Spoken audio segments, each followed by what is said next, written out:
We come, each of us alone,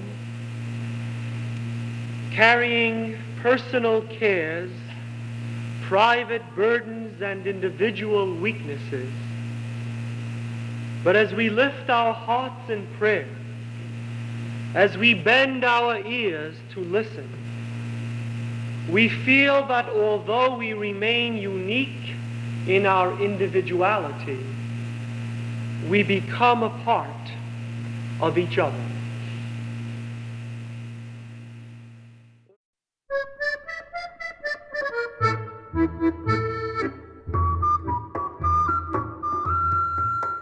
Picture this, 1931, Jerusalem. The doctor had told Ima that she probably would not be able to have any more children. Nothing could stop her. On April 28th, 1931, she delivered a boy, Gideon Shacknai, Gideon, and 18 minutes later, according to the story, the surprise was born. Total surprise. They were born in a hospital called Bikur Cholim. I think they were one on top of one another, and so that's why she named my brother Shai, because that means a gift. He was like a gift to her that she did not expect, and he was sure a gift. When I asked Ima about it much later, she said, well, as to whether she had any indication that there were going to be twins, she said, well, she thought there might be a goat in there since there seemed to be 4 arms and 4 legs, but it was absolutely a total surprise. While we were in the womb, we were playing ping pong together. And that was a story we carried for many, many years. I remember that I was really angry with my father because he promised me that he would take me to the hospital to see them. He didn't take me. I was waiting at home, and then my mother came with them. It was 2 of them. As my mother used to say, we were the toast of Jerusalem. All of Jerusalem came out to our bris. I don't remember. We were living in a street called Geula, and then when they were born, we moved to a house, 2 floors, and it was a beautiful apartment. It was right across the street from my grandmother, so my mother could hop out of the window and go there. Everything was walking distance, really. It was pretty close. We spent Shabbat with the grandparents. My parents were on their own, and we used to sleep over. And my grandmother used to make, the regular Shabbat meal, and she was slightly diabetic, and there was chocolate hidden all over the house. And we used to find it, because she wasn't allowed to have any. And the aunts were there. I mean, it was a good time. It was a lot of fun. Life was very simple. We didn't have any television or anything. We just read a lot, and we went for walks. Shabbat was a very quiet time. My father was head of the Information Bureau, which was an arm of the government, which was the Histadrut, was an arm of the government that the British had set up. And he used to disseminate information about Palestine, trying to sell people on investing there, and so that when dignitaries came, he used to set up an itinerary for them and take them around, and things like that. So that was his job. My mother was a housewife. Yes, chief housewife. The boss of the house. She used to feed us out of one plate, out of one spoon. Echad l'shayale, echad l'gigale. One for Shai and one for Gideon. You see, Shai was shorter than Gideon, and she just was so upset that she was afraid that one would be shorter than the other. Shai was not a good eater, which was his misfortune. I was the good eater. And he used to have to sit at the table forever because my mother used to make sure he ate. And they used to scare us by my sister or my aunt would be outside pounding on a piece of tin, and my mother would holler, "Tofsim chamorim," they're catching donkeys. I mean, us being the donkeys. So you better eat. I don't know how Shai turned out to be the best one of us, but she used to force the food down his throat. As a result, he used to throw up all the time. Sara, she used to also put fear in us. She used to talk about the Inquisitia, which is the Spanish Inquisition, and she used to bang on the floor and say the Inquisitia is coming. And we were terrified. The Inquisition is coming to get you, you know. We knew what the Inquisition was, you know. Torquemada is outside. To make ends meet, Judith and Aaron had took in a boarder who was a very good friend. A very good friend. The secret boarder, Rosin. Rosin was an intimate friend of the family. Let's put it that way. He always lived with us. He always lived with us. And he used to meet us every day after school and take us for a long walk. And he had very nice friends, very interesting friends. And every day we went for a walk and he used to get us biscuits, you know, candy and stuff. But he also used to whip us when he got mad at us. And one day we went into his room and we stole his cigarettes and we went into the little bathroom and started to smoke and we got caught. And smoke coming out all over the place and we denied everything. We denied everything. When my brothers were about 2 or 3, when we lived in the first house where they were born, at that time they didn't have pads when a woman menstruates. Mm-hmm. So they had something from cloth that opens up kind of. And my brothers found them, and they put it on their heads, and they took a pot, and they went, you know, knocking on the pot outside, you know, in the street. There were soldiers, and my mother was running. I didn't know what it was either. Why was she so excited about it? And she ran after them all over the neighborhood to try to get them to bring it back. Shai was the brave one. He was always taking chances. I remember we were about 6 or 7. There was every building had a water tower because there was a water shortage. And we climbed the top of the building, and he told me to jump off. I didn't want to jump. He jumped off, and I think he got a nail right through his foot or something. I mean, he injured himself quite badly. But he was the brave one. He used to have to take me to the bathroom at night because my mother put fear in us because of the Arabs. But he was fearless. He was really fearless. They were always very, very close. I mean, they were not identical twins, but they were really close. I remember later on when they used to fight with each other, when I tried to take somebody's part, they turned on me because I was just not supposed to do that. So I stopped. But they were extremely close as brothers. This was the time between 1936 and 1939 was the Me'orot, which was the uprisings. So there were bombings. You couldn't travel from Jerusalem to Tel Aviv safely. So I used to hear explosions and stuff. You know, you did live in fear. And this was a very, very unsteady period. My grandfather used to sit for us when my parents went out at night. Actually, they were members of the Haganah.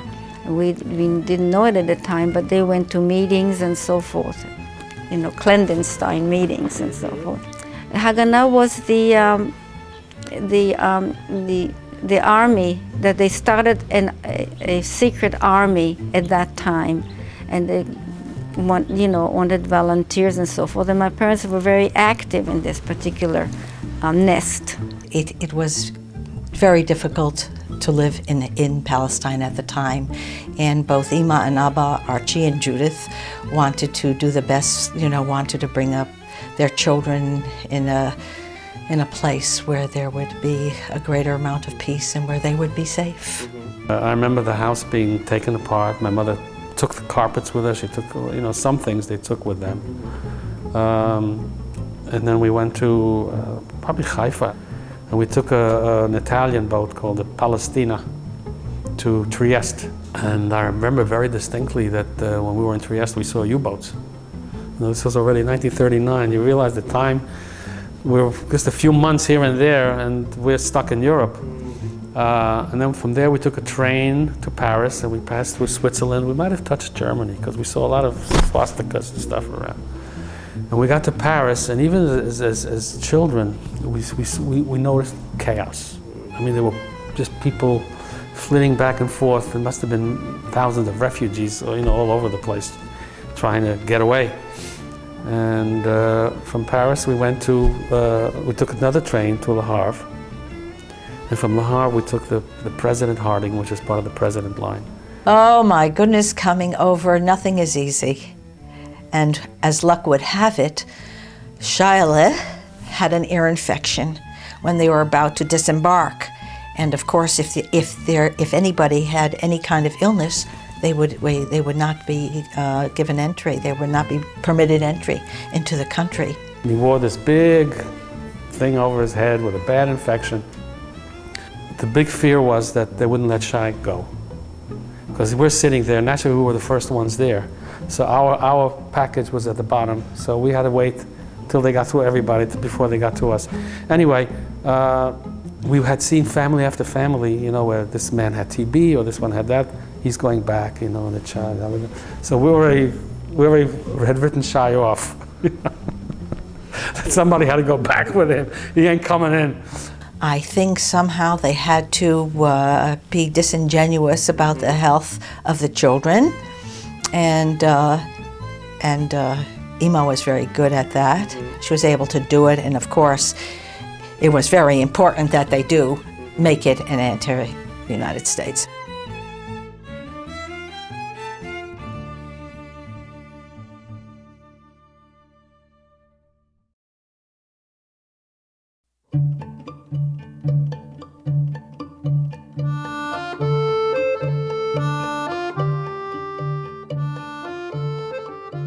And as soon as my mother saw the United States, it's dark, it's winter, I want to go home.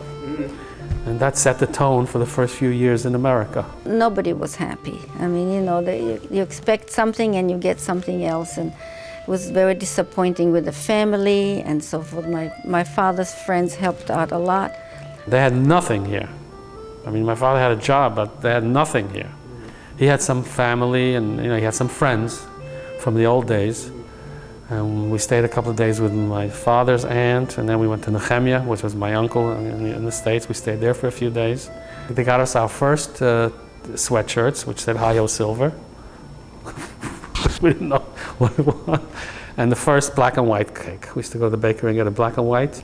And they took us to a movie. I remember the first movie we saw in the States was a Sonja Henning film.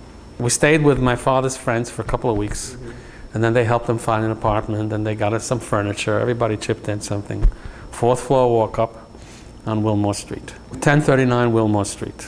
If not for Shai, I don't know where we would be, because he was always, I remember when they took our first subway ride, and he heard a little girl called her father Daddy, and he started laughing because it was the funniest word that he had to hear, Daddy, Daddy.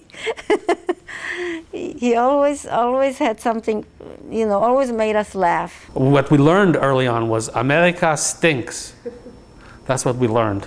But we also learned very quickly you don't say that in public, because everybody used to say, go back to Palestine. And we went to PS 219. They put us in the 2nd grade. Because I remember also the first time they played the national anthem, American, we didn't stand up, because this is not my national anthem. So they screamed at us, get up, Over the summer we picked up English. Just playing outside, being on the street, we picked up English. And we were very tall, big for our age, because I remember we were in the 4th grade already, we were made guards. That was a big thing to be made a guard, but couldn't speak English, but we were guards. And then we went to junior high, PS 252, and Shai really started to shine there. He showed a lot of leadership qualities. He was in the student government. Everybody knew him. They were so close, and they never were, I don't think they were ever jealous of one another, We never really needed too much adult supervision or company, because we had each other. We were inseparable. Our beds were together. I mean, everything was very close. So we always had company. We never worried about those things. Those two boys, Gideon and Shai, they were so mischievous. that one time they didn't go to school, but they took the subway and they went to the beach. And somebody saw them at the beach, and they reported them to the principal. And the principal called my mother in. My mother said, what is it you want? And she said, somebody saw them at the beach. She says, what did they say? Well, they said that it's not possible. She said, if they say it's not possible, it's not possible. But when she came home, did she give it to them? Yeah. We had a great religious experience when we were up there reading the Haftorahs. We were together, naturally, and instinctively we stuck our hands and touched the Torah. And all of a sudden the rabbi came across and he smacked us. He says, not with your hands, you bastards. You know? That was our bar mitzvah. And it was the young Israel of Eastern Parkway. By that time we had moved to Eastern Parkway. Shai's growing spurt came very early. So by the time he was 14, they were calling him Sky Shacknai, of mispronouncing the Shacknai name, which wasn't always easy to pronounce for some people. And Sky it was because they thought they were going to have a 6'5" basketball player on the team at Tilden High School. Shai was a great athlete. He was a wonderful athlete. He was a good baseball player. I was fair. He belonged to an athletic club. At that time, they used to have athletic clubs, private clubs. They used to meet in basements. They used to buy jackets. The Alcotts, believe it or not, named after Louisa May Alcott. The Alcotts, and they used to play baseball. But Shai's big game was basketball. You know, he really was good. In fact, there was an article about him in the Tilden High School portrait of, basketball. Guy Klucevsek. His name mixed up. So he was known as Guy Klucevsek. Shai was so talented. He could,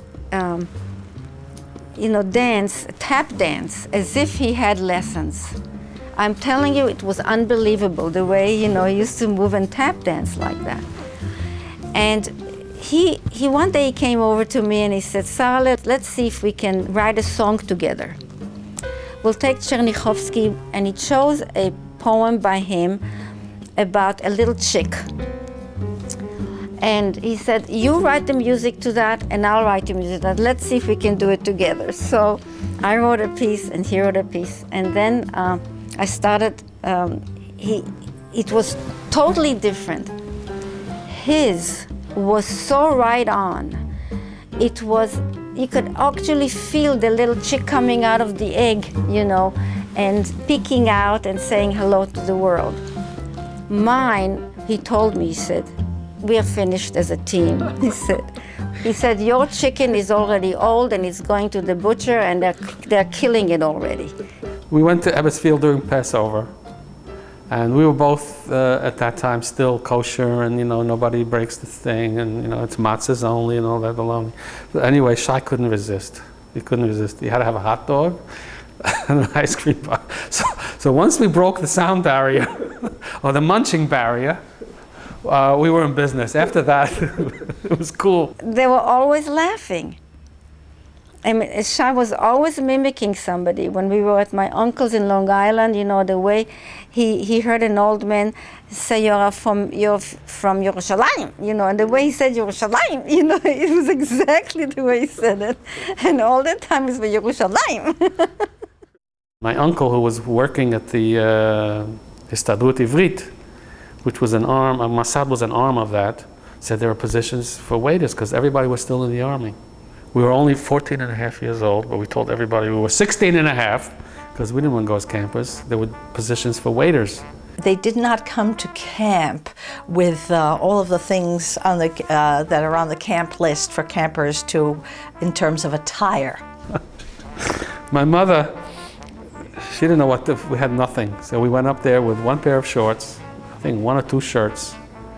And on Shabbat, you had to wear all white, because that was the order of the day. It was very beautiful, all the girls wore all white, and the way everybody had to wear white. We didn't have any white shorts, but we had white boxer shorts, underwear.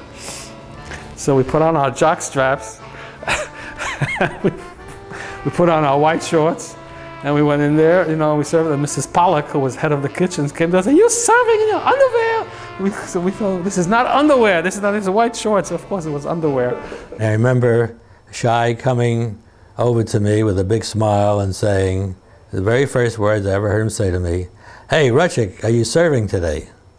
It was a kind of warm, welcoming kind of first meeting, and I was drawn to him immediately, and he to me, and we became fast friends from that moment on. He used to do a great Shoshana Damari, for those of you who might remember who she was. No. She was a famous Israeli singer who was married to Nachum Nardi, and she was very popular in those days. And Shai put on a kerchief, in drag, and put on a skirt, and he imitated Shoshana Damari. That was one of his acts. It was a great act. He was a star. If you consider Mossad to be a kind of a movie in which a plot is being played out, and we're all in camp doing our things, he was a star. He was the male lead, and people flocked to him and looked up to him. All of the other people were extras or secondary characters. He was just stood out like nobody else. Every Friday night, the big thing in camp was dancing after the Saturday meal, and Shai was like a gazelle. He was already a great dancer. He was very graceful. He was very graceful. And when he came into the room, everybody, all the girls used to look there, very shy, and everyone wanted to dance. There was a certain dance where you jump up high and used to reach the ceiling, The same charisma that made adults respond, or peers respond, the kids worshipped him. He was a fantastic counselor. He was a fantastic interpersonal relator. He had interpersonal skills which were absolutely superb. Nothing you can learn. They were just there. Whenever we came home from camp, Shai for weeks was so blue. I mean, you couldn't go near him. And he used to sit at the piano.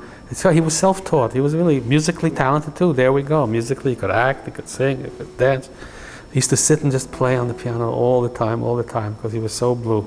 One of the formative experiences of my life that changed me tremendously was Mossad, and then that Mossad was summertime, and the people one met there.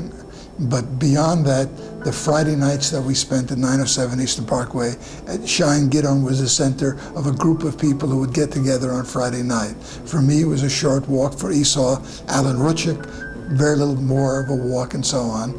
And just the odd talk that we talked about, reminiscing of the summertime, the present, the past, the future, and so on.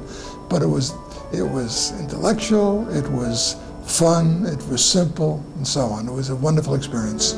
Very rich life, Hebrew-oriented, Jewish-oriented, Zionistic-oriented, so it kept us nice and clean, We were good boys. But there was always wonderful activities around, there were social activities around idealistic things, around idealistic causes and such. And we were very active in Hanoi Ivri, the Hebrew youth movement. In fact, I was president there one year. I had the privilege of introducing Abba Eban when his first trip to the US. So we were active. So I said, we didn't get a chance with Italian girls, because we were probably 5, 6, 7 years younger. That among the early teenage girls, we were divided into two groups: those who had crushes on Gidon and those who had crushes on Shai.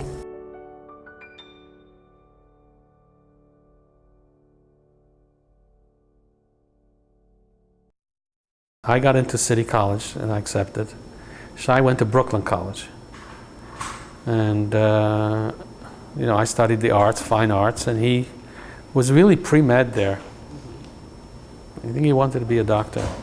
And Shai still lived with my parents, and we shared a car, 1940 Oldsmobile, which we were so fortunate to get from a friend of my father's. I mean, the car wasn't worth 10 cents. I forgot what we paid for it. And I remember the big phrase that Shai and I always used to, whenever anybody bought a car, we say, "The windshield wipers work," because the guy impressed us with the fact that the windshield wipers work. That's about the only thing that worked in that car, And he used to, at the time, also take the car to New Haven, because he had already met Shirley. At 17, when I was entering my senior year in high school, I was given a scholarship to no other camp but Camp Mossad. And this, mind you, was a Hebrew-speaking camp. Now, in the camp, top man was Shai Shacknai. Sgan Rosh HaMachaneh, which is assistant head counselor at that time. He was adorable, he was tall, he was athletic, he was fun, his Hebrew was flawless, he could dance, he could sing, he could write music, he could do plays, all in Hebrew. I was afraid to say one word. And at some point, I think I went to him to ask him to help me with these sichot, with these little talks that had to be prepared for Shabbat. And then it took off from there. Slowly we could talk. He did speak English to me privately, but not in public, not in front of any of the other campers or whatever, not in the public areas of the camp. But we got to know one another. We had fun together. We could play ball together. There were lots of athletic activities, and so there we are. It happened. When Shirley came home from camp, she told us about Shai, and my father was not happy because this was the baby. She was the youngest in the family. She had never been away before.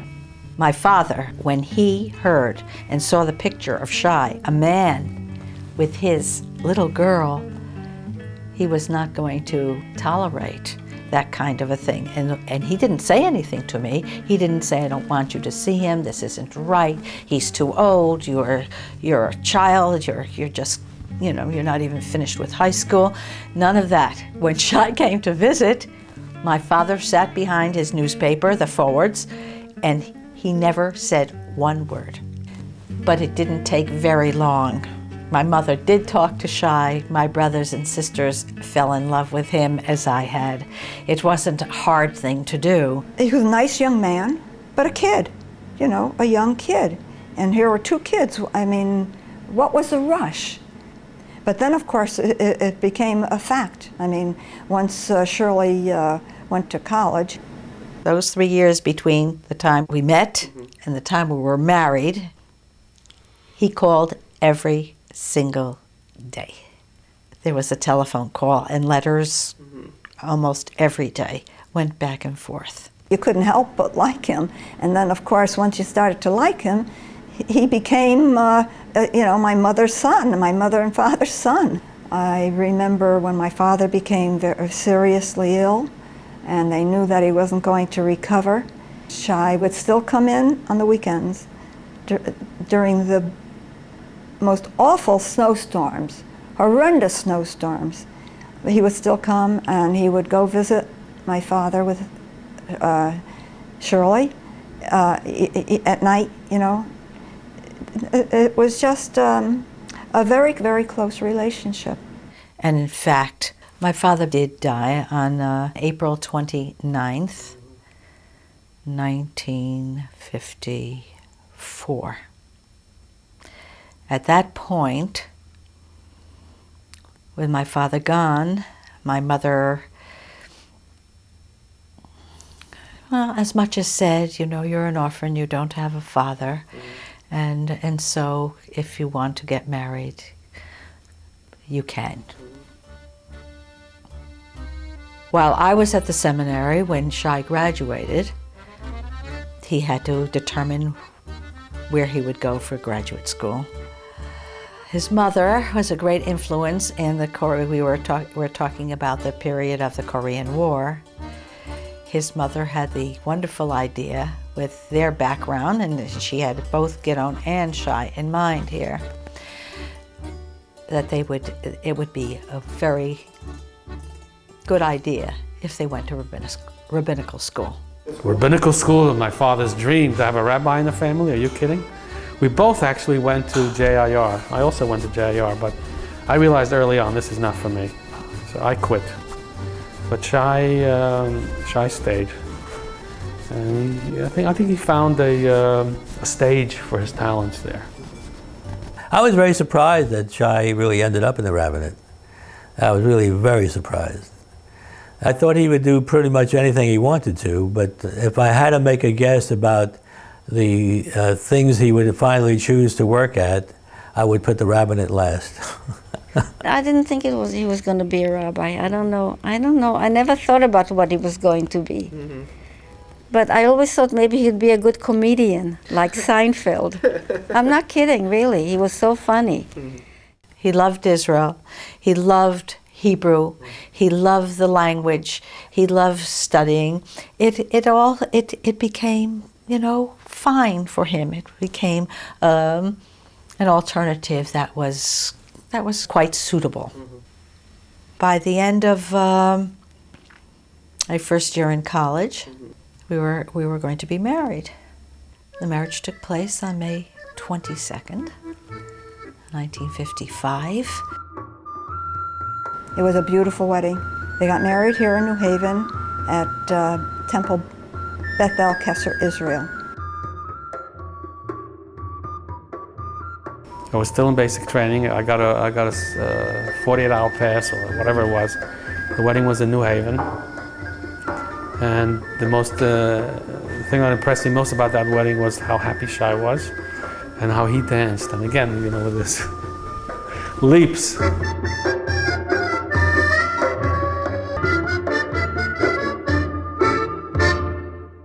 From the gifts we were able to buy in 1955, Jewish Chevrolet, blue and white, with a white top and a light blue bottom. It was a beautiful car. We found a place in the Bronx, 238 Webster Avenue. It was a beautiful building, a new building. We were on the ground floor.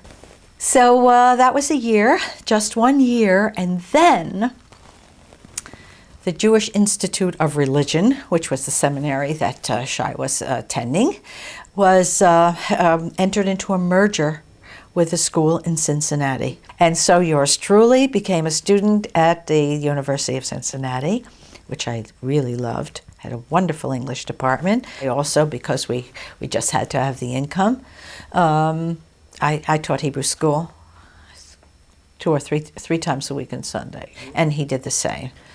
After coming back from Cincinnati, Shai had a student pulpit in Newington, Connecticut.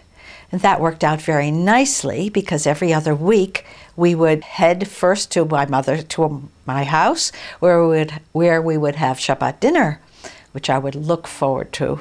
I remember going, with them on Friday night when he was a student rabbi. And that was very interesting. He was excellent. Everyone loved him. Marvelous speaker. Held everyone's attention. A good sense of humor. He graduated with honors in 1958, and so did I.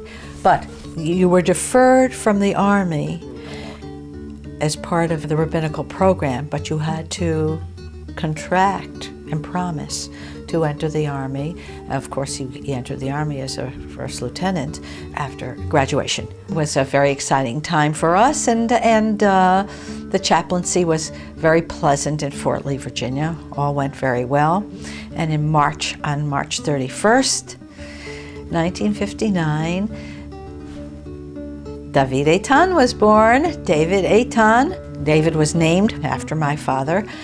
And Eitan means strong, and it was an absolutely right name, an appropriate name for him. Strong and stubborn from the moment he was born, and he was wonderful, beautiful baby, 7 pounds, 3 3/4 ounces.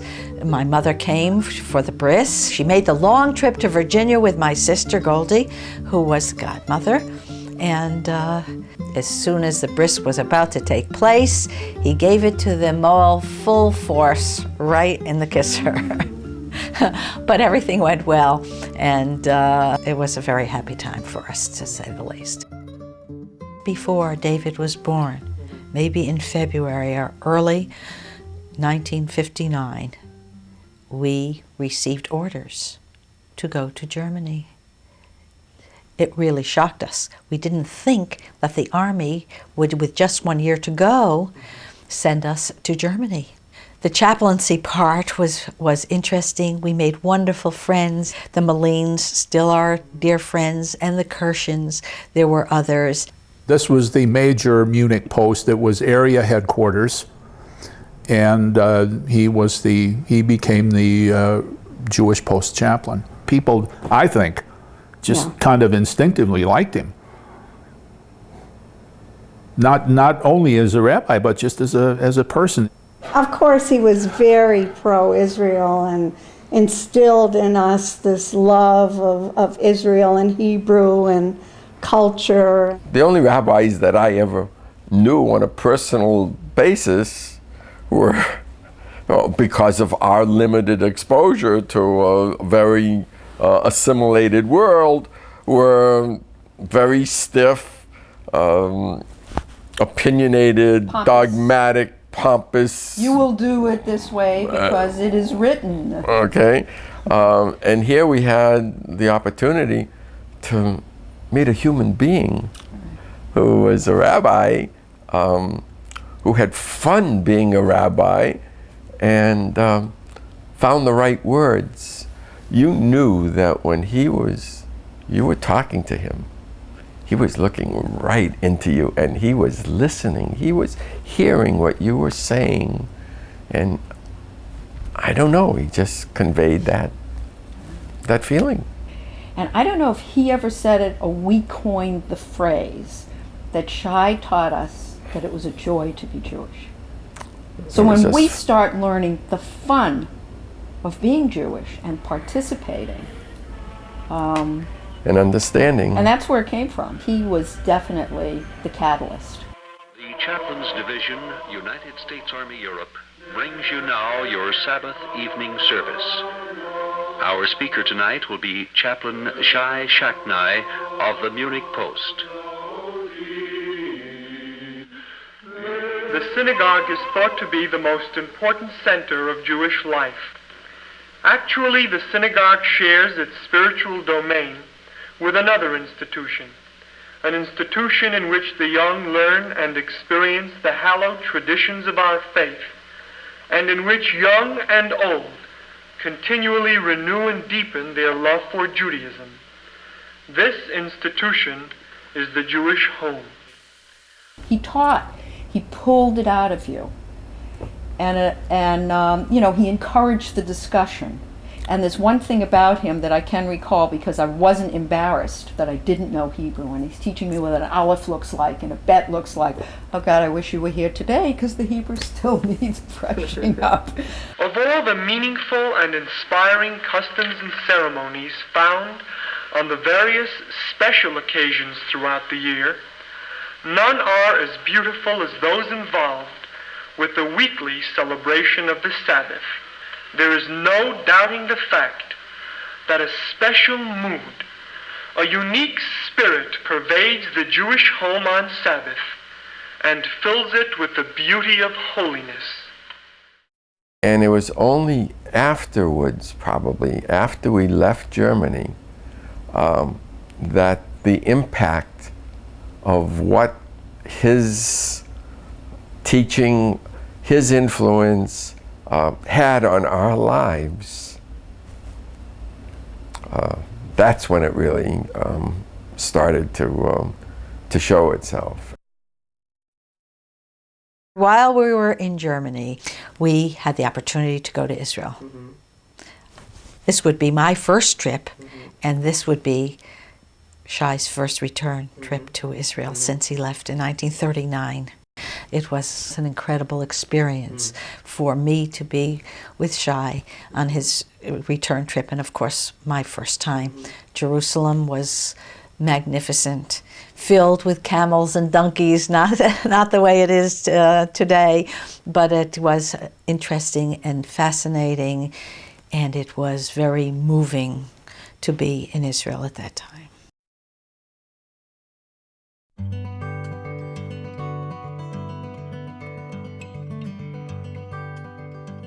Obviously, president of the small congregation that we were. I helped organize it with others that were there. And then we invited the United Synagogue and the Union American Hebrew congregations to send over representatives for a Friday night service. He came on a Friday night to conduct services and deliver a sermon in order for us to see whether or not we wanted to hire him as our rabbi. I remember that he gave a wonderful sermon about how he was looking for a home in Judaism and a congregation and a community that he and his wife and son David then, because you were not born, could grow up in. Immediately, and this is not because we're doing this now, but immediately I fell in love with Dad. For what he stood for, his mannerisms, everything else that came, and we took a vote. Rabbi Shacknai was selected by the members of the congregation and brought on board.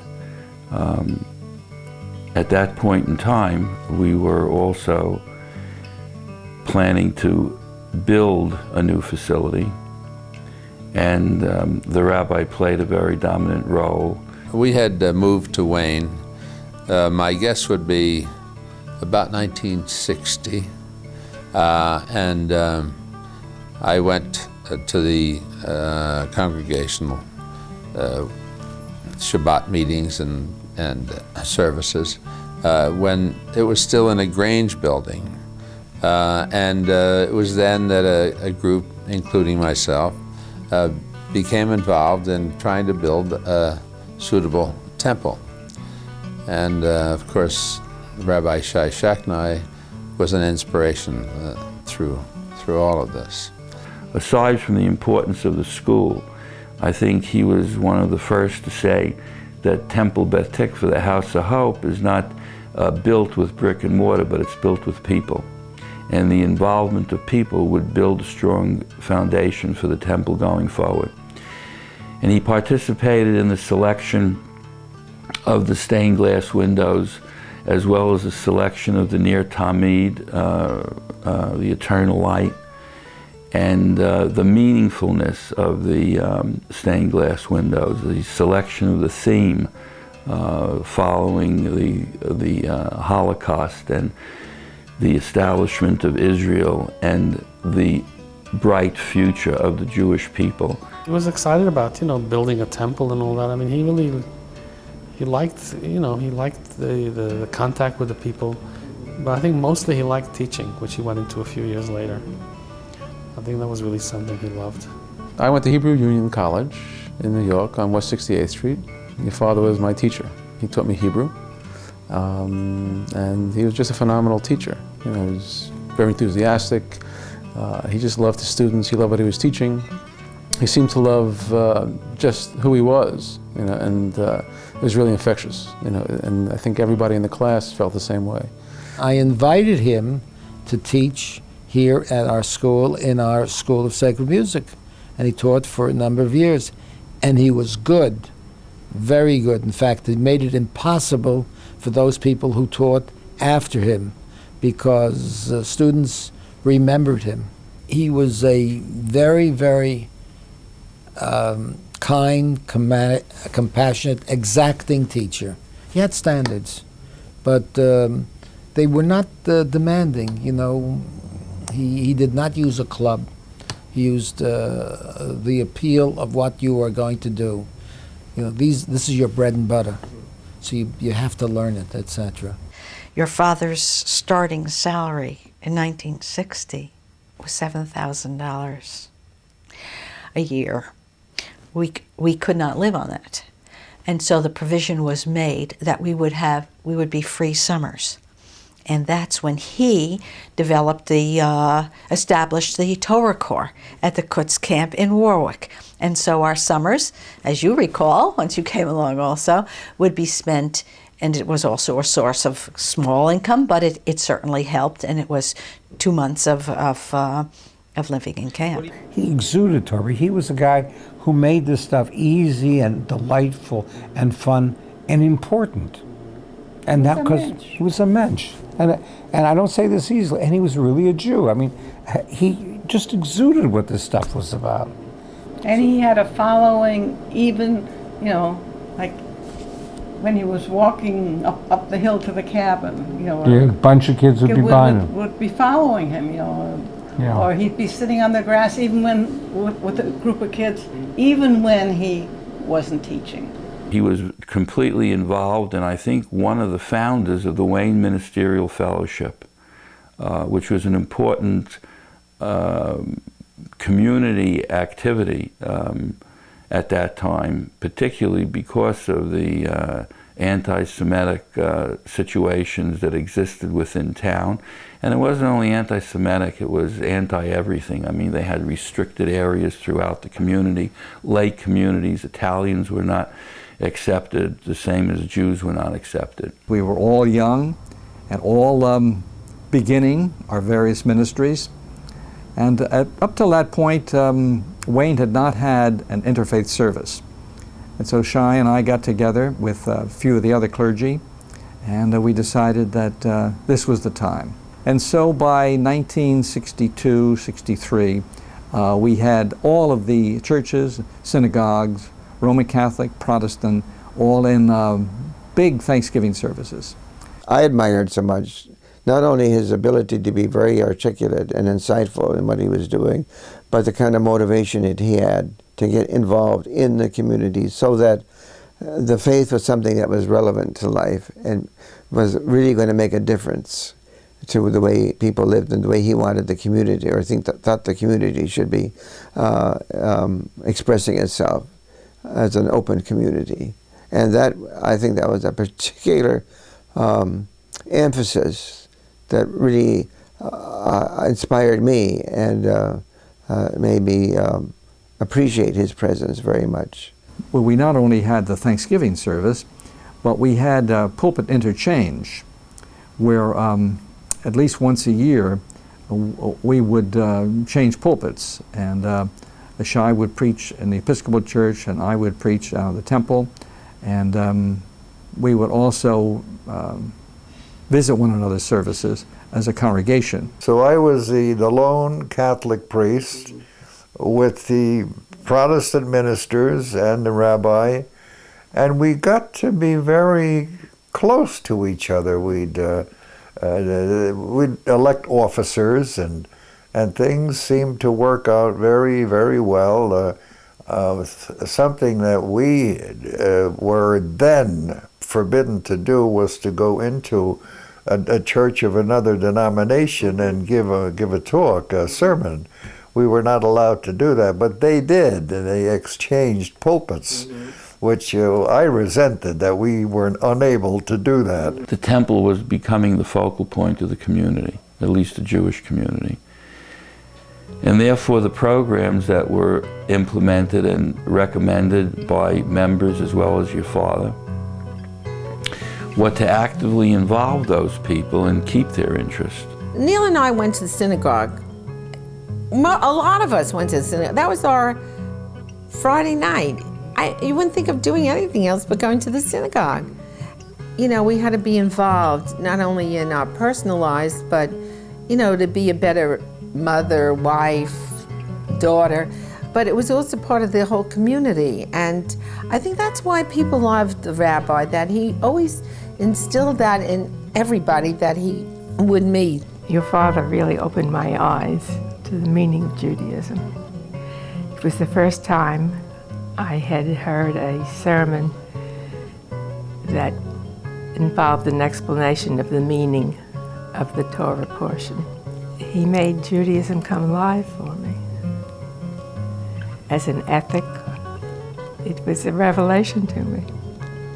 We've lived with, I think, for as long as we've lived together, were his words that you must have shalom babayit. Menucha babayit. Menucha babayit, that's right. Yes. He talked about that all the time. He talked about the sanctity of marriage and menucha babayit, and I can't tell you how many times we've said these words to each other. Not only did Rabbi Shacknai talk about those things, but it was clear that that was part of the way he led his own life.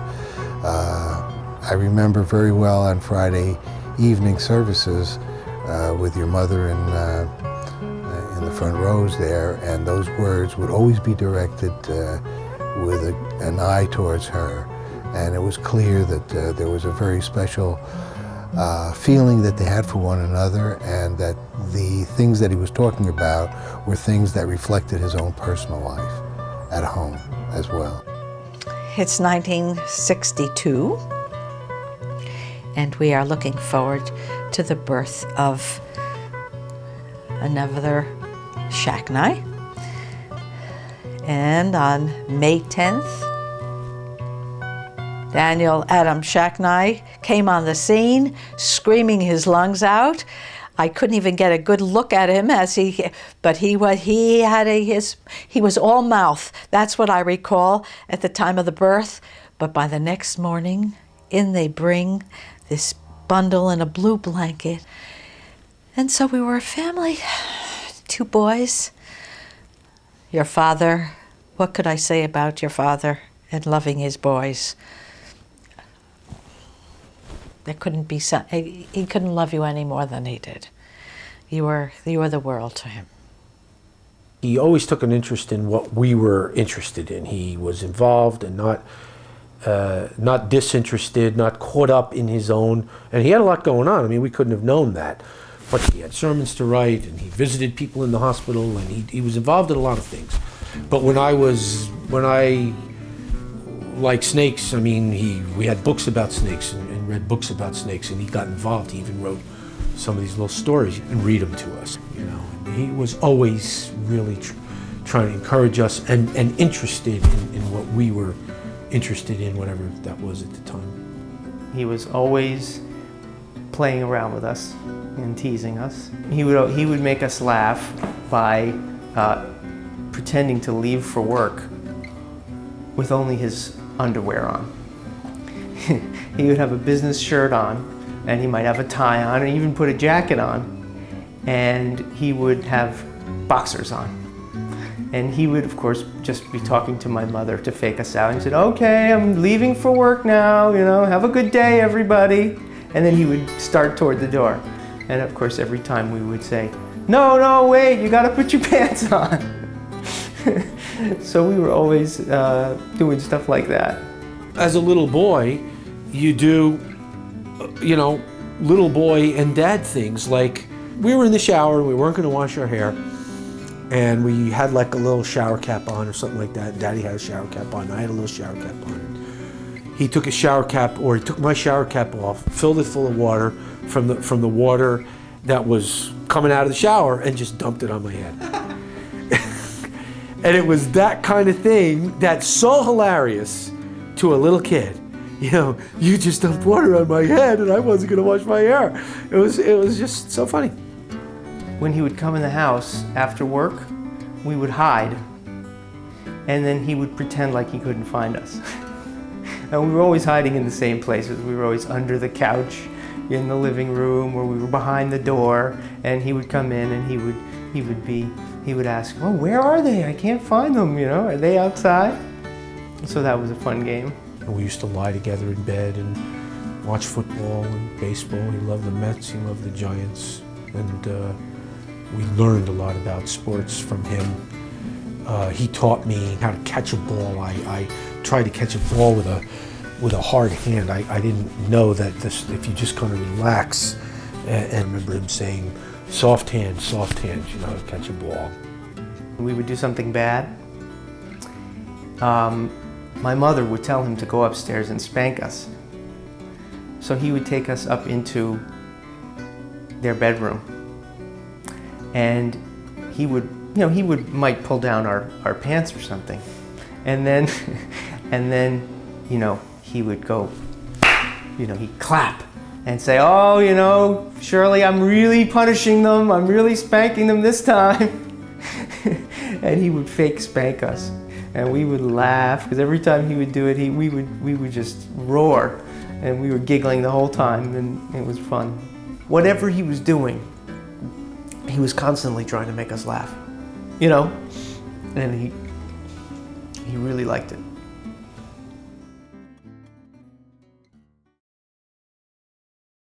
He was elected the first president of the New Jersey Association of Reform Rabbis. I really admired his level of knowledge, and I also admired the fact that he was sort of modest. He was so much less arrogant than the rest of us. When the congregants, after the service, would have little arguments, you would say, during the Oneg Shabbat, Dad would stand in front of everybody, and there would be this side and this side, and by the time he sort of arbitrated it, everybody was friends and they were all ready to hug and kiss each other. I mean, he just made everything perfect. He had a fantastic knack for getting people together with varying views. Just beautiful. He didn't need to yell and scream. His way was soft and kindly. Yeah. And also on a more personal note, there were, as always, there were people in the congregation with problems. He was always there for them. I had an acquaintance who was on the verge of suicide, really, every other week. And I remember calling him at times, please come, and he came. There was one Friday night, I think, when I came to service, I must have been depressed over something. And your father saw that. He says, what's the matter, Fred? I don't know, whatever it was. You're going to feel better. You know how you call somebody to read a portion, was not from the Torah, because on Friday night you don't read from the Torah, but there's one portion and people read. He says, that's going to be you tonight. And it was very uplifting. So to be that sensitive, and you know, you remember little stuff like that is almost what life is made of. And he had that way of just somehow making people feel better. He just knew what to say. I don't know. After I had my 4th miscarriage, I was in the hospital and he went to visit me. And he fortunately was sitting on the side of the bed because I probably would have fallen out had he not been in the way. But we started to talk and I was telling him how much I had learned from these 4 miscarriages. I said, I realized when you had experienced a tragedy, you had only 2 ways of coming out of them. You could either go under or come out hopefully a little wiser, a little bit stronger, and maybe hopefully more empathetic towards others. So he sat there and he looked at me, and with a perfectly straight face, he patted my knee and he said, that's all very true, Enid, but you could have learned all you needed from 2. You didn't have to have 4. He treated each person the way that person needed to be treated. We were always so proud whenever we went to any type of lecture that he was doing or attending. He was always the hit. He would have the whole audience laughing. He had a wonderful sense of humor. He told a great story from the Bima. He's rushing home. It's during the 6-Day War, but he has to get home, and it's, I guess it's beginning of June at the time, or 2nd week in June, and he's staying at the King David Hotel, and he runs into the elevator, and who's standing next to him but Moshe Dayan? And your father looks at him, and Moshe Dayan looks at him, and your father says, you don't recognize me, do you?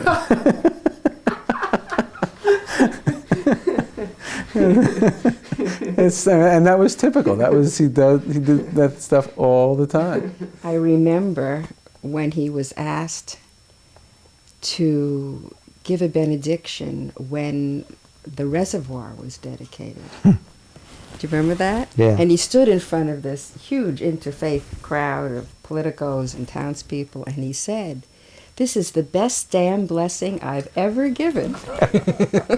Yeah. And of course, everybody laughed. But he would do that kind of thing. When Dad was giving a sermon during a high holy day, and Mom came in with David, and David being a very young boy and always liked to talk, he came in and he was talking and talking and talking, and Dad never stopped his sermon. And he said, and the rabbi's wife took the rabbi's son out of the sanctuary. And Mom knew that it was her, and she took David out very quietly, and your father just kept going on and on. He never missed a beat in his sermon. A man of means in a congregation went over to the rabbi, and he said, wishing each other a good year and stuff. He says, but I find it so expensive. After all, I only come 3 days a year. And the answer the rabbi gave him, well, try to come every Friday night or every Saturday, and you see that you divide the payment, the dues, for so many weeks. It gets much cheaper. As you well know, I was not a temple goer, and Enid once convinced me on a Friday night to go to temple. Anyhow, he came in from the side and he saw us sitting there, and he turned around and walked back out. He did a double take, and he turned around and walked back out because it was really, couldn't believe what he saw. That was a shock. And then he came back out and smiling. Right, but we talked a great deal about my feelings about religion, and I think had he not gotten sick, there's even a chance he could have saved me. But,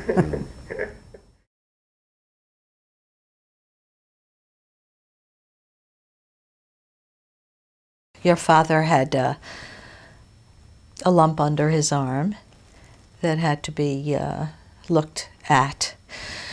And it was, and we thought nothing much of it, as a matter of fact. And Dr. Eilenberg was his doctor at the time. He went to Chilton, and Dr. Charlie Honig removed the lump and sent it for testing. Shai was still in the hospital.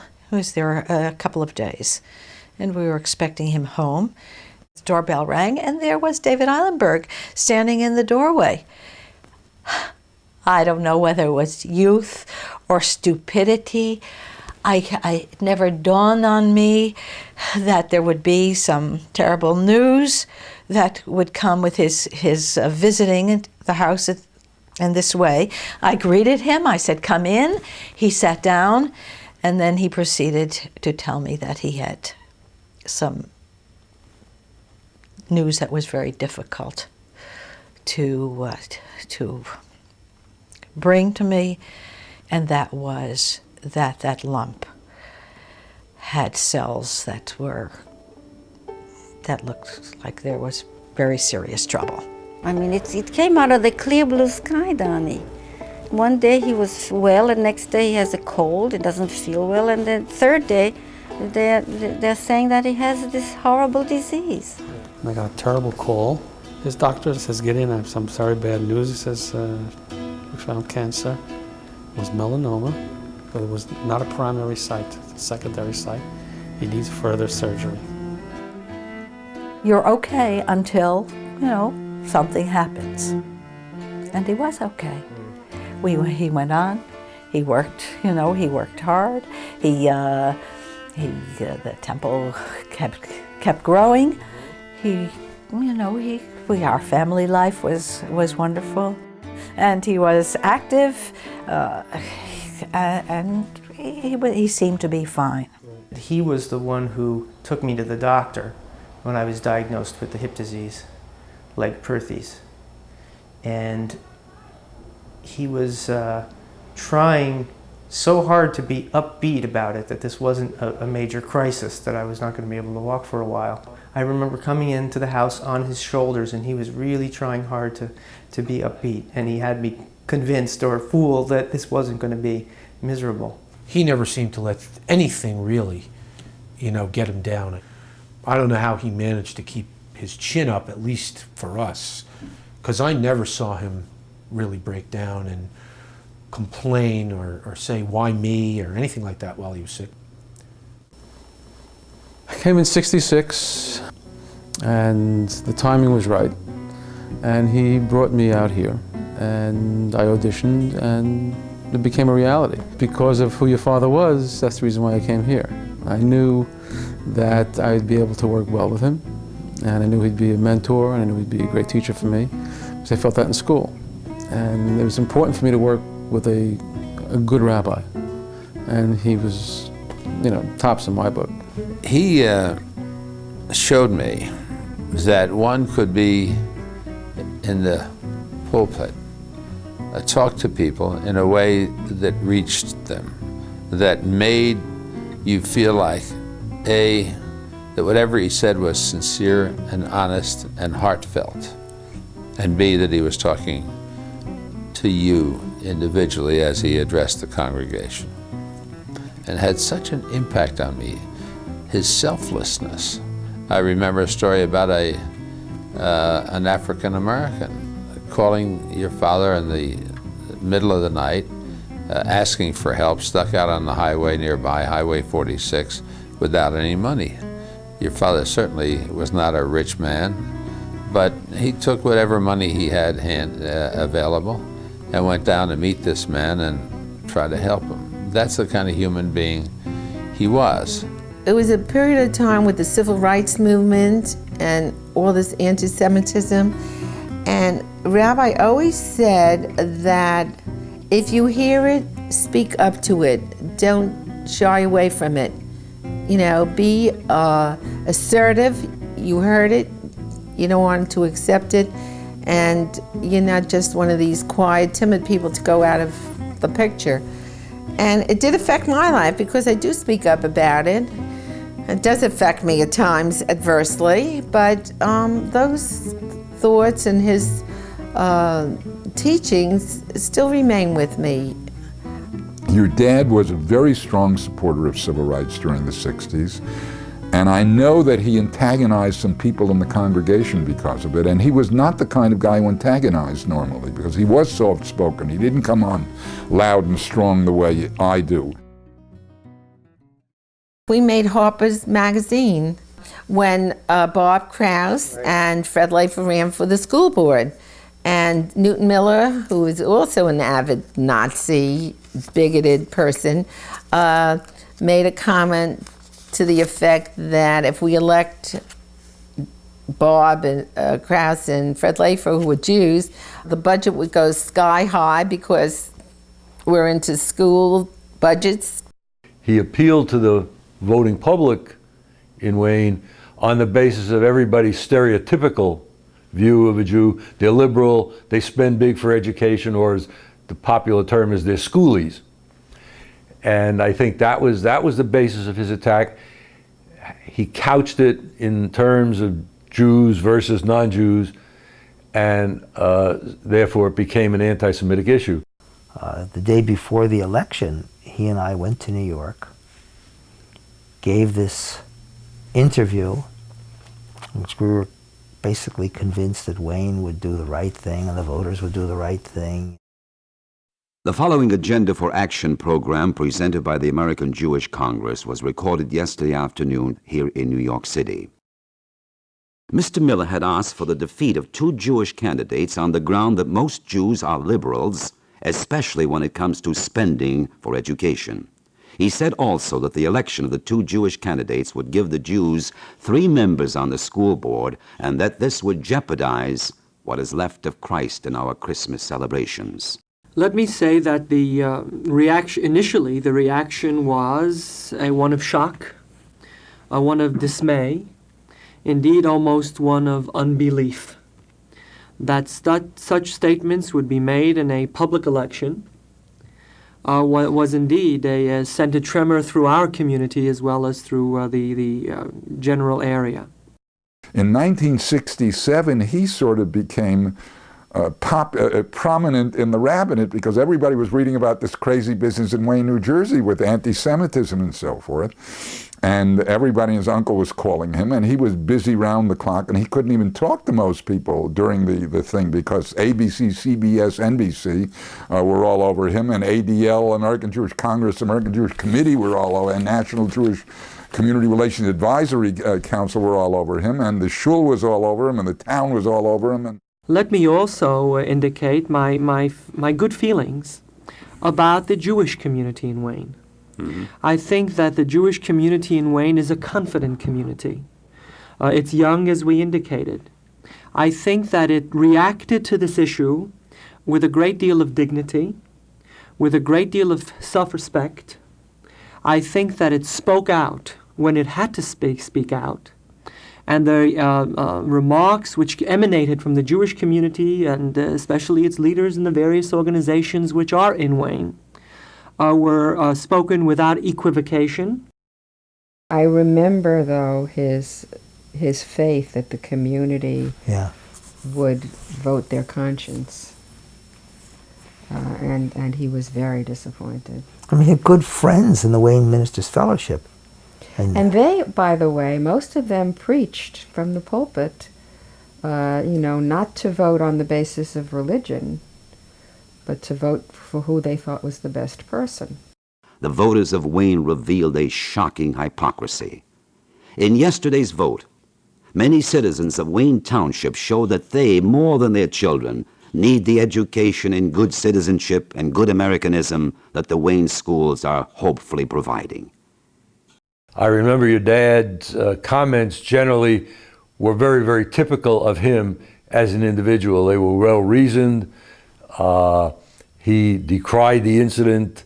He behaved during that episode as we all remembered him and as he behaved throughout his career here in the temple with great dignity and statesmanship, and I think earned the respect of everybody in the community.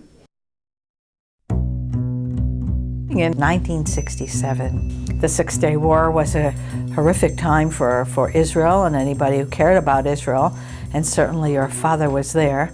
But when the war was won and there was a celebration at the temple was packed. He was very happy to see a full temple. And he says it just shows how much we need our roots. We all were walking with our heads high up because having Israel a land of our own.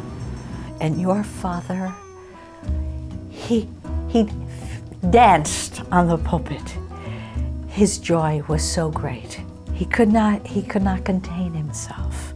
He shattered the images of stiff-necked clericals and people who would preach at you instead of talking to you. He had his values were imparted because of his own actions. There was an opportunity for him to go to Israel, and he was not going to pass it up. With a rabbi's group, they were going to see the aftermath of the '67 war and in the conditions that Israelis were living in. And that, in retrospect, I don't know how he did it, because he was not well at the time. He got to the Wailing Wall, naturally put in his little piece of paper and everything, but he was already so sick then. He was already so sick. I was 10 years old and I didn't want to go to camp that summer. And but I went, and I called Mom a few times on the phone, really just to get her to come pick me up and bring me home. Anyway, didn't happen. And then I got this one postcard that Dad told me that he couldn't come up for visiting day.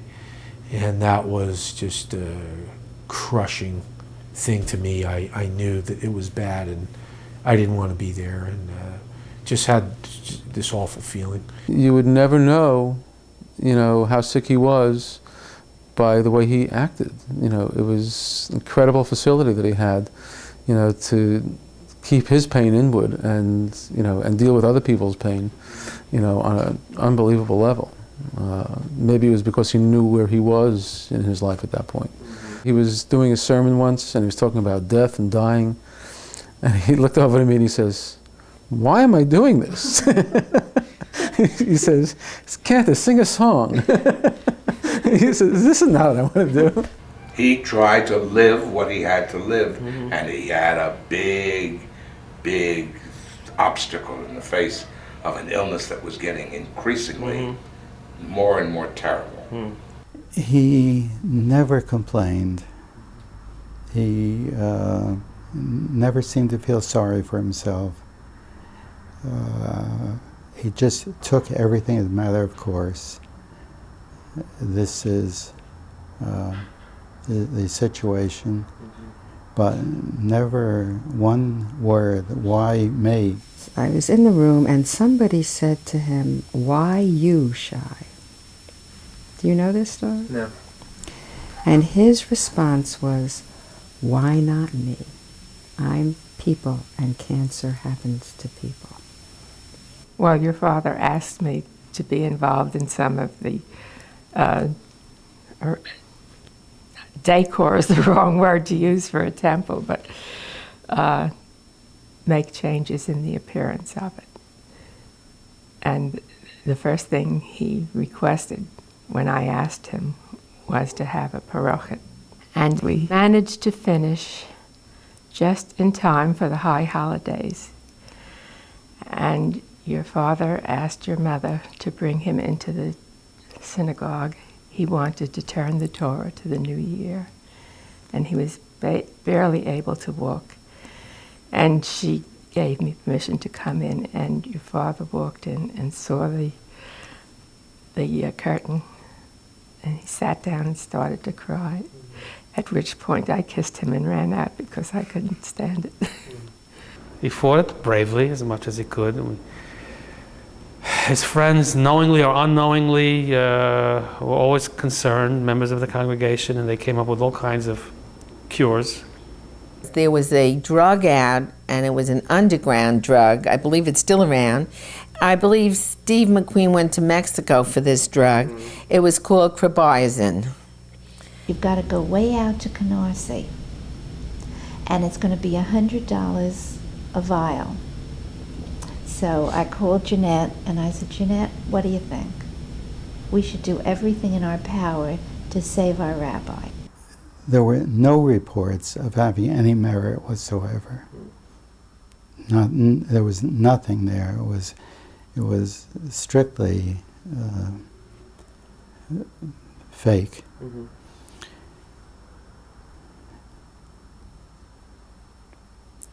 And so I said, well, if you want to, of course, I'll administer. Mm-hmm. It was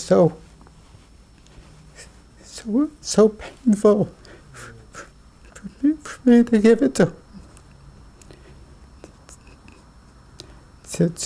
stick a needle into this man, knowing that there was nothing, had nothing to offer, just a painful injection.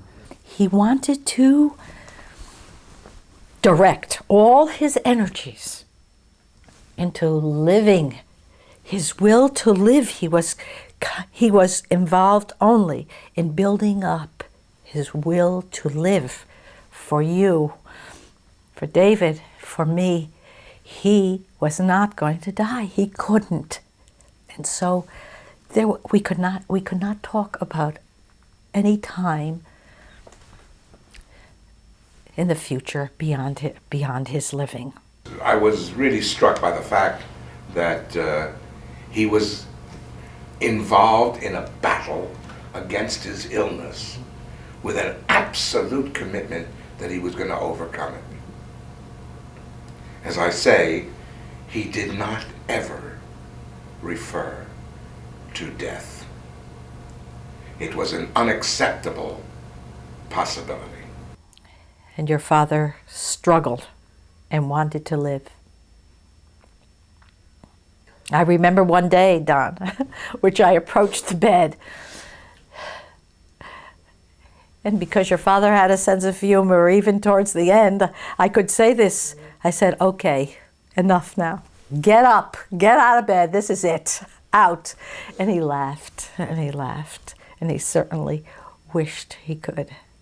And I remember Mom coming in, waking us up, maybe it was 2 in the morning or something like that, and said, "You know, it's time to say goodbye to your father." And so we went in and said goodbye, and he said, "The next time you see me, I'll be walking through the front doors." And that was that. And we lost him. on November 14th.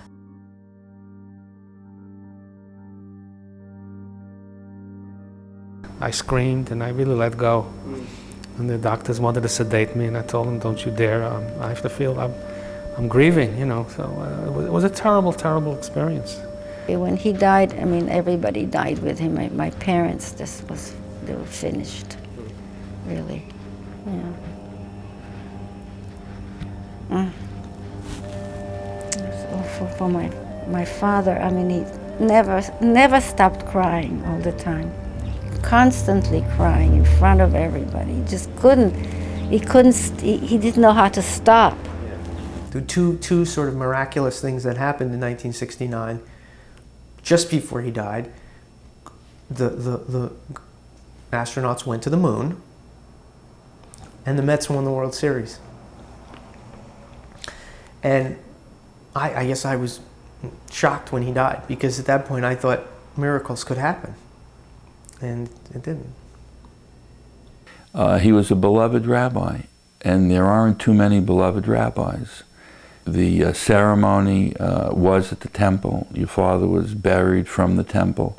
And the dedication of the temple itself in his memory, I think, speaks for itself and explains the love that the congregation had for him.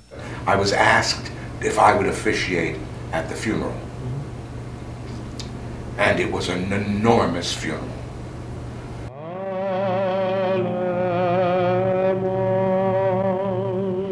Death has summoned our beloved Shai Shacknai.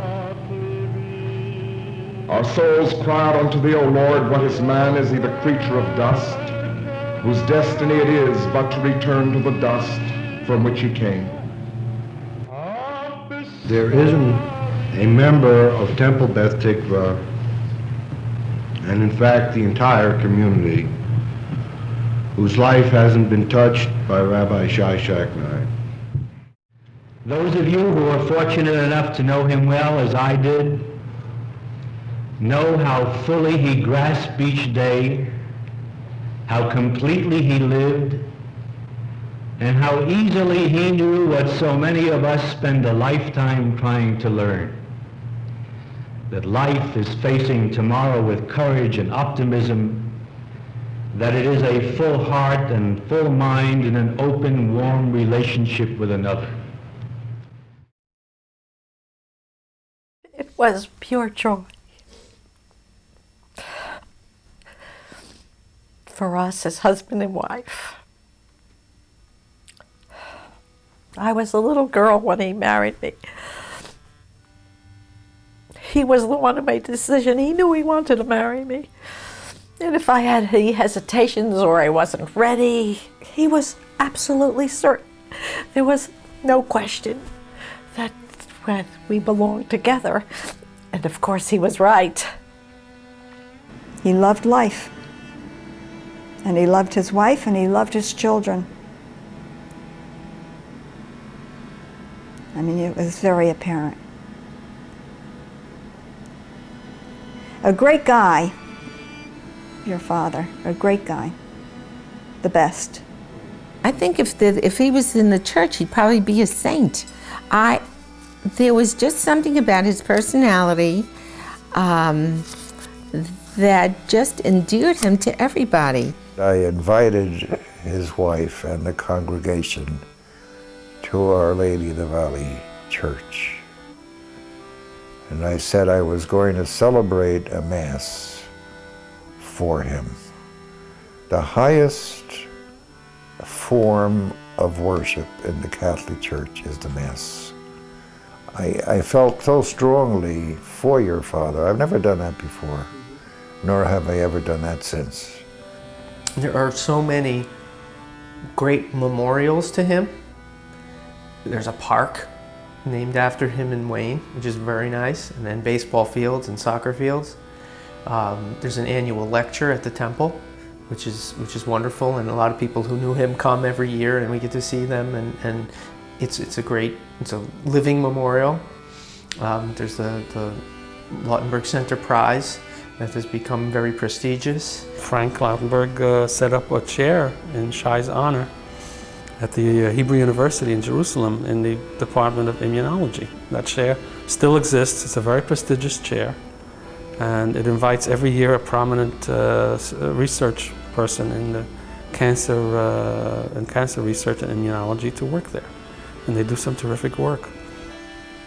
Knowing Rabbi Shai Shacknai for me was a moment in my life, a period in my life when I look back with gratitude that I was so fortunate to be able to know him. We're thankful that he was with us. He gave us a good start, and our loss was a tremendous one when we lost him.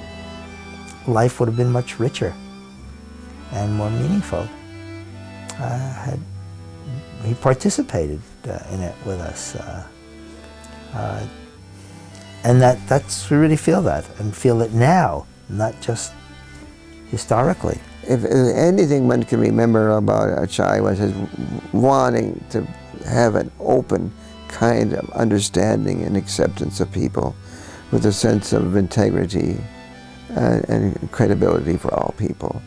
And that's one thing that was paramount.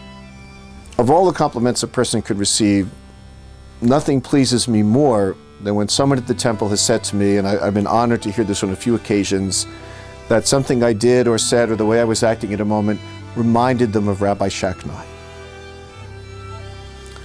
And when people say that, I can even see the glow, the warmth of memory in their eyes, on their faces, when they're saying that.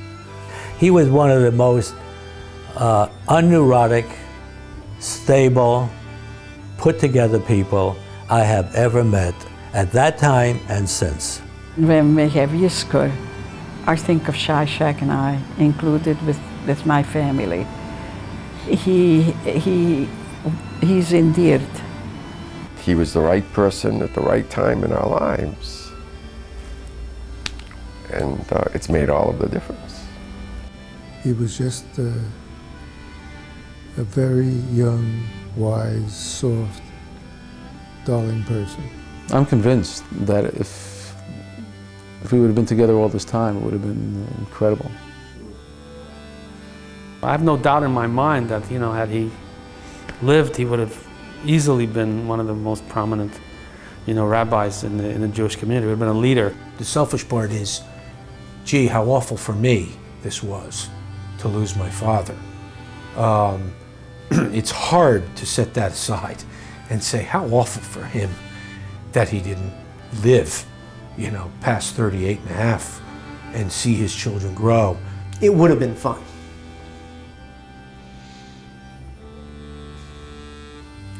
To have somebody like that around all these years. My sense of life with your father, with you and David, was of joy. He really infused meaning.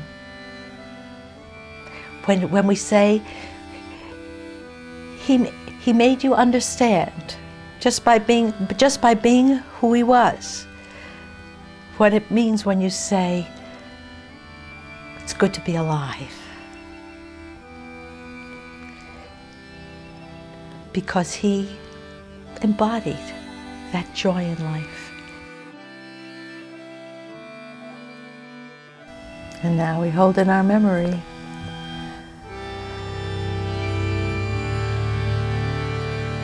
the gift of Shai.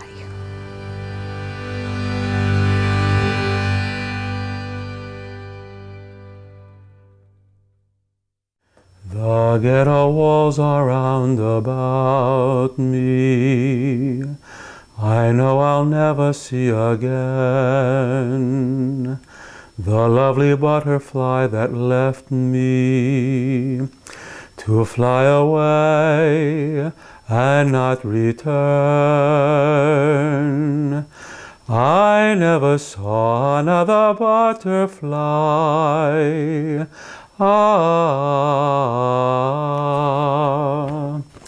I never saw another butterfly. Ah, butterfly.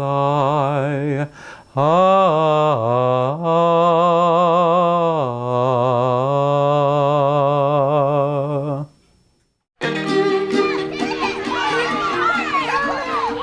Do you know the name of this field? Can't pronounce it. Can't pronounce Can't it. pronounce it. Can't pronounce it. Shay. No, it's Shay Shacknai. Okay. Shinkanek and Nixon something. Okay. Shai What is it? Shai something S. S-H-A-I or something. Okay. Shai Shacknai, isn't it? It's just Shack. Shai Shack. And who was he? Do you know? No. I have no idea. Okay. No. Do you know? We have no clue. No idea. All right. No idea. No idea. No idea. Okay. Do you know? No, I don't. No idea. No. Never heard of that. Okay. Who's Shai Shacknai?